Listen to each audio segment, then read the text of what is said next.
Hello everyone, welcome back to my channel. मैं हूं आपका कनेडियन दोस्त और आज की वीडियो में हम बात करने वाले हैं एक्सप्रेस एंट्री की एंड कैसे आप खुद से अपनी एक्सप्रेस एंट्री प्रोफाइल बना सकते हैं for your Canadian permanent resident card.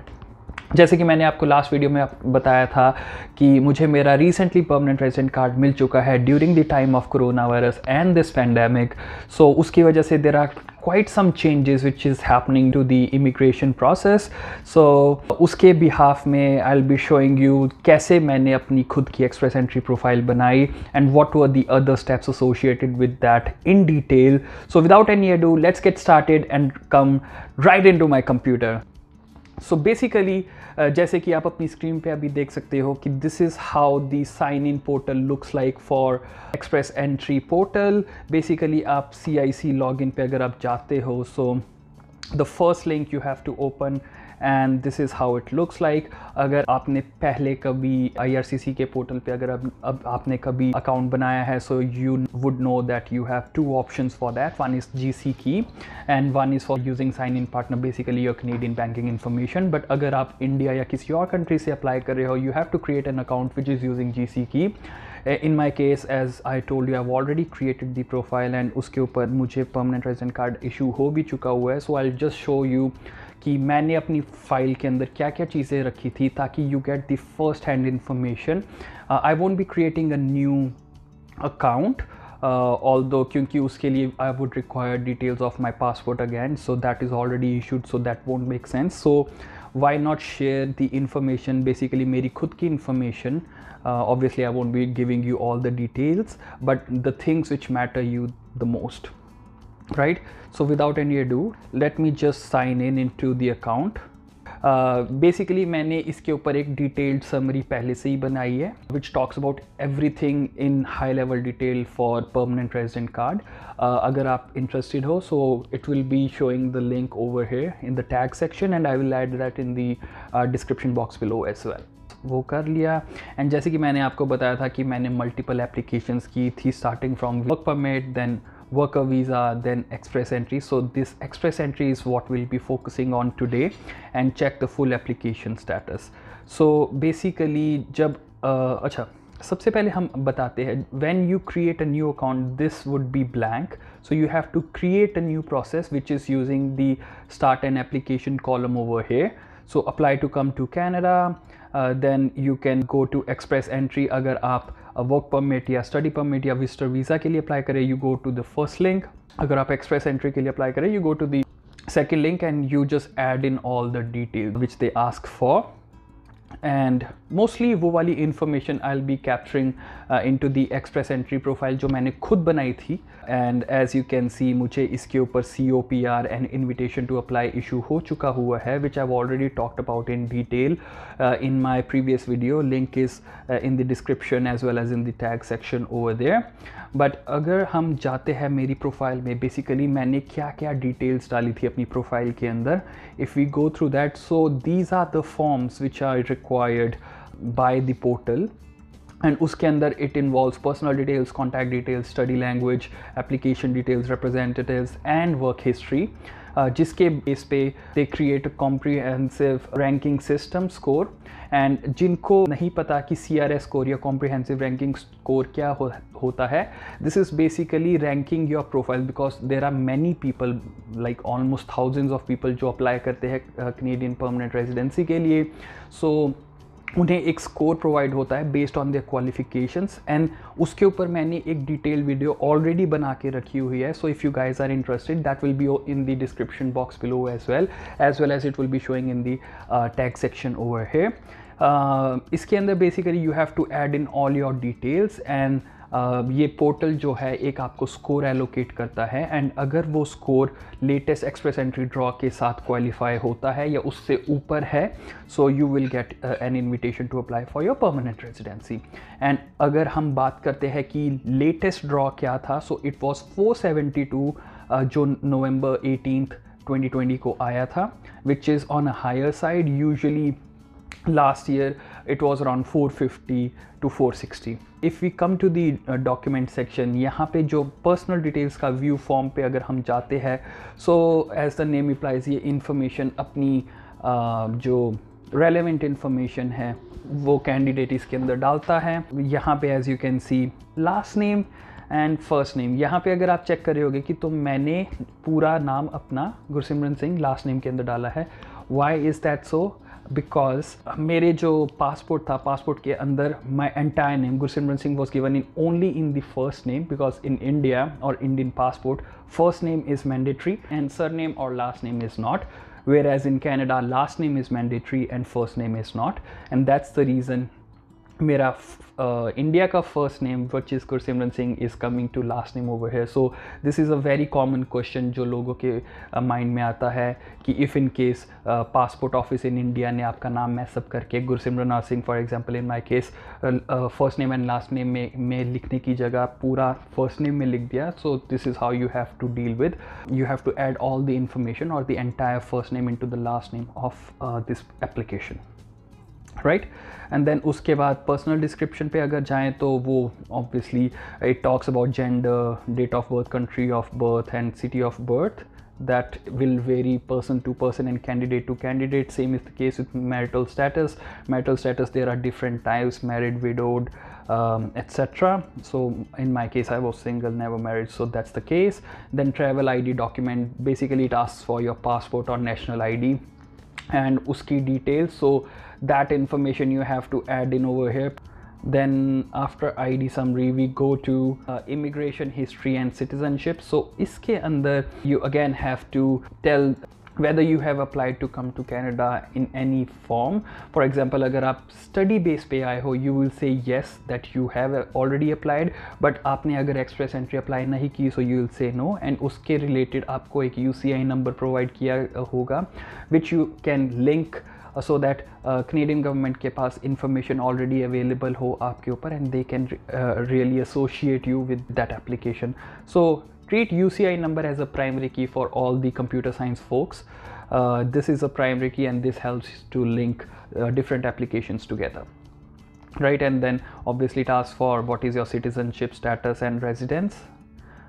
Country of residence is Canada, because currently मैं इंडिया से नहीं, मैं कैनेडा से अप्लाई कर रहा था, so that's the reason why country of residence was Canada. अगर आप इंडिया से अप्लाई कर रहे हो you have to add in over here. For example कई लोग दुबई से अप्लाई करते हैं और ऑस्ट्रेलिया से अप्लाई करते हैं, even though they have citizenship of India, they will add Dubai और Australia respectively. Now coming to family, family के अंदर दिस इज़ वेरी इंपॉर्टेंट. इसके अंदर फैमिली मेम्बर्स की इंफॉर्मेशन मांगी जाती है and this is very important because this requires to add in information regarding your very immediate family. It doesn't talk about parents or it doesn't talk about siblings, it talks about spouse and your children, which is highlighted over here. This is very important, and because I was applying for just myself, that's the reason I gave number 1. But if you are married or if you have children, that's a different scenario, you have to add accordingly. But इसके अंदर आप siblings, your parents, उसकी information या अपने cousins की information ही डालेंगे. And how much money is required to bring to Canada, that varies from application to application. Basically अगर आप इंडिया से अप्लाई कर रहे हो एंड आपका कैनेडा के साथ कोई लिंक नहीं है, you require to bring proof of funds which is associated for the application, and it depends on कितने family members आ रहे हो. अगर सिंगल पर्सन अप्लाई करता है दे रिक्वायर $12,960 एंड अगर 2 people है 16,000 and so fourth. The list is over है. But अगर आप कनेडियन एक्सपीरियंस क्लास पे अप्लाई कर रहे हो सो उसके लिए आपको नहीं चाहिए होती है. I have seen many people who have applied using only $2,000 to $3,000 in their bank account and उनको भी ITR एंड COPR इशू हो चुका हुआ है. So if you have studied in Canada और you have worked in Canada on work permit, you don't require that. अगर आपके पास सिबलिंग या पेरेंट्स अगर आपके परमानेंट रेजिडेंट या कैनेडियन सिटीजन है, so that also helps you get score I think 15 to 20 score points. But मेरे case में I didn't, so that's the reason I said no. So ये था पहला form which was the personal details. Now coming to contact details. Contact details is self explanatory. It just says कि आपको कौन सी English पे चाहिए और email address associated with the application जहाँ पे सारी details forward होती है if there is any changes in the application. Now coming to study and languages, इसके अंदर आप आइल्स का score and different information provide करेंगे and education as well. So education से रिलेटेड इन्फॉर्मेशन आप यहाँ पे डाल सकते हैं।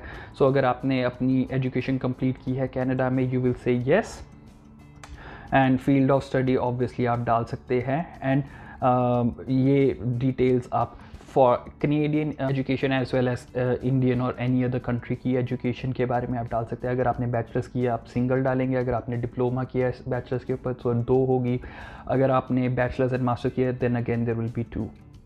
सो मेरे केस में I did a bachelor's from India and then I did my post graduation from Canada itself. So उसकी information मैंने यहाँ पे डाली हुई है and dates and country of study and each and everything वहाँ पे डाली हुई है, जिसके बेस पे मेरे points आगे calculate होते हैं, which if you have already seen the video of CRS score calculation, उसके अंदर मैंने पहले से ही आपको बताया है कि कैसे वो डिफरेंट स्कोर्स आते हैं based on your study as well as different aspects of your education as well as IELTS and English score as well. Then education के बाद अगर हम आते हैं ऑफिशियल लैंग्वेजेस, सो इसके अंदर I opted for IELTS over here and I just give in my points associated with it. So मेरे points यहाँ पे आपको विजिबल हो रहे हैं, बट आई थिंक फ्रॉम अगर आप इंडिया से अप्लाई कर रहे हो या कोई और country other than Canada, you require 8777, but that is not the case for Canadian experience class. उसके लिए you just have to make sure कि आपका CRS स्कोर थ्रेशोल्ड से ऊपर जा रहा हो। That marks the end of the study and languages. Now coming to the application detail which is the 4th form. इसके अंदर बेसिकली वो आस्क करते हैं कि आप कौन से प्रोविंसेस पे जाने के लिए रेडी हो, कंसीडर करते हो। सो इन माय केस मैंने British Columbia, Ontario and Alberta किया था। एंड उसके बाद अगर आपके पास कोई नॉमिनेशन सर्टिफिकेट होता है which is required for PNP, that you can provide over here. In my case मेरे पास नहीं था, so I did just said no.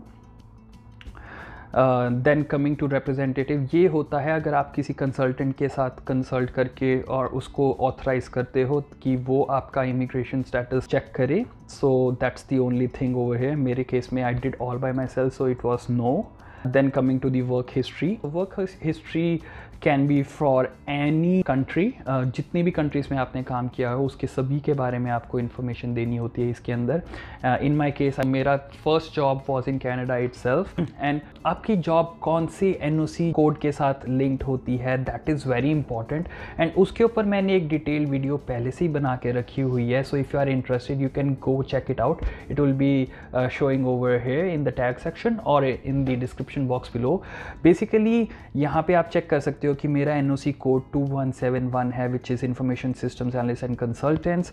ये आप सर्च कर सकते हैं इस पेज पे जाके। And you have to make sure कि जो आप NOC कोड यहाँ पे डाल रहे हो, आपका एम्प्लॉयर जो रोल्स एंड रिस्पॉन्सिबिलिटीज़ है इस लिंक के अंदर अगर आप किसी NOC कोड के ऊपर चेक करते हैं, अगर वहाँ पे रोल्स एंड रिस्पॉन्सिबिलिटीज़ मैच होनी चाहिए। एंड उसके ऊपर मैंने एक डिटेल वीडियो पहले से ही बनाई हुई है, won't be going into details. If you are interested please check it out, it is a very useful video. Right, in this case मैंने यहाँ पे अपनी इंफॉर्मेशन प्रोवाइड कर दी थी कि कब से मैं क्वालिफाइड था for doing the job. This is basically after you complete your graduation and you apply for your work permit. And यहाँ पे if we come to the second item which is the Canadian certificate of qualification, this is the qualification which is required by province level for certain trades. For example, आप अगर doctor हो or you can't just practice without having a license from provinces like Ontario or any other province. Same is the case with I think with nurses as well. And वहाँ बहुत सारे trades हैं जिसके लिए ये सब चाहिए होता है, and that is where this information was required. In my case I studied IT and business analysis, so उसके लिए नहीं चाहिए था. That's the reason I said no.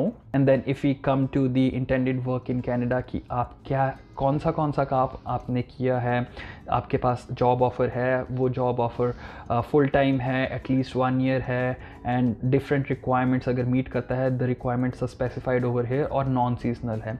Basically they want that the job should be full time, should be more than 30 to 35 hours a week, should be continuous and should be at least 1 year. उसके base पे you qualify for that 1 year of experience. Obviously अगर आपके पास more than 1 year, for example 2 to 3 years का experience है, उसके points increase हो जाते हैं even more, and वो आप check कर सकते हो CRS score calculator पे जाके।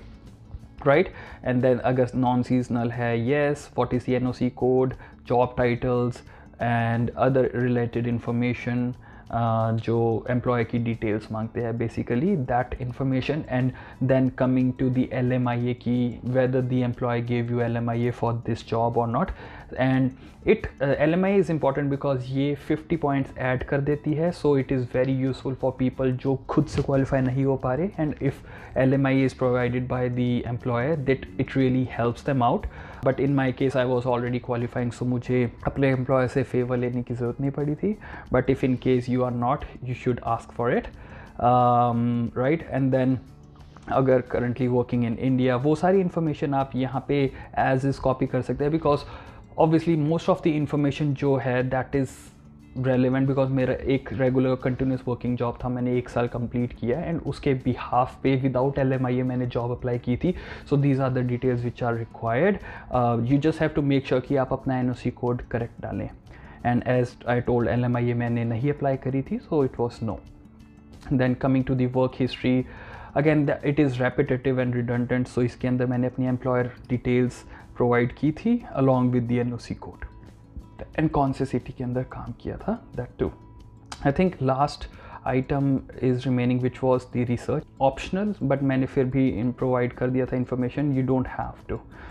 सो that marks the express entry profile. And कौन से फॉर्म्स इसमें होते हैं. Once you do the status should be complete from your end and then you can go and apply for your permanent residency, right. तो आप express entry के लिए apply करते हैं तो आपकी जो प्रोफाइल है वो पूल में चले जाती है. अगर CRS स्कोर फॉर एग्जांपल आपका 472 है एंड 472 से नीचे अगर चला जाता है CRS score in the next draw, आपको ITA प्रोवाइड करते हैं. Treat it like a part 1 of the express entry.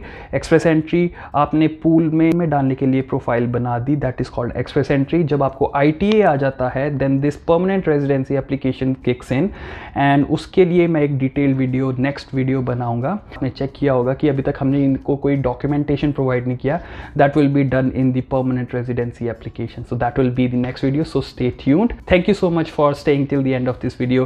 If you want to connect with me on Instagram, please feel free. I keep on posting almost every day over there and I also have a Facebook group जिसके अंदर हम एक community है जिसके अंदर हम बातचीत करते रहते हैं regarding different immigration and क्या क्या processes हो रहे हैं, क्या क्या changes हो रहे हैं. So if you are interested, you can connect with me on that Facebook group as well. If you appreciate the video, please give it a like and comment down below if you have any questions or queries, and share it with your friends who want to apply for their permanent residency. And thank you so much for staying till the end of this video. I'll see you in the next one and please stay safe.